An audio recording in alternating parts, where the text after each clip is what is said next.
എറണാകുളം കുന്നത്തുനാട്ടിൽ വാടകയ്ക്ക് താമസിക്കുന്ന വീടിന്റെ മുറ്റത്ത് കഞ്ചാവ് നട്ട് വളർത്തിയ അസം സ്വദേശി പിടിയിൽ. എക്സൈസ് ഉദ്യോഗസ്ഥർ നടത്തിയ പരിശോധനയിൽ 3 കഞ്ചാവ് ചെടികൾ കണ്ടെത്തി.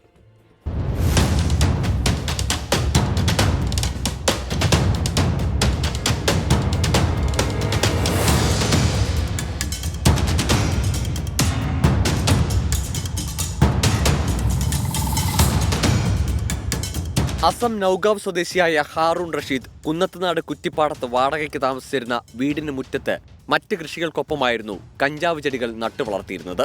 ബാർബർ ഷോപ്പിലെ ജീവനക്കാരനായിരുന്ന ഇയാൾ 2 മാസമായി ഇവിടെയായിരുന്നു താമസം. വീട്ടുടമസ്ഥൻ അറിയാതെയായിരുന്നു പ്രതിയുടെ കഞ്ചാവ് കൃഷി. എക്സൈസ് നടത്തിയ പരിശോധനയിൽ 1.5 മാസത്തോളം പ്രായമുള്ള വിവിധ വലിപ്പത്തിലുള്ള 3 കഞ്ചാവ് ചെടികൾ കണ്ടെത്തി. 100 സെന്റിമീറ്റർ, 107 സെന്റിമീറ്റർ, 34 സെന്റിമീറ്റർ നീളമുള്ള 3 കഞ്ചാവ് ചെടിയാണ് ടിയാൻ നട്ട് പരിപാലിച്ച് വളർത്തിക്കൊണ്ടുവന്നത്. തുടർന്ന് ടിയാൻ്റെ വീട് പരിസരവും പരിശോധിച്ചാൽ മറ്റുള്ള വ്യാജങ്ങളൊന്നും കണ്ടെത്തിയില്ല. എങ്കിലും ടിയാൻ നട്ട് പരിപാലിച്ച് വളർത്തി വരുന്നത് നമ്മൾ നേരിൽ കണ്ടു തന്നെയാണ് ഈ കേസ് എടുത്തത്. പ്രതിക്ക് കഞ്ചാവ് വിൽപ്പന സംഘവുമായി ബന്ധമുണ്ടോ എന്നത് സംബന്ധിച്ച് വിശദമായ പരിശോധന നടത്തുമെന്ന് എക്സൈസ് ഉദ്യോഗസ്ഥർ വ്യക്തമാക്കി. 24 കൊച്ചി.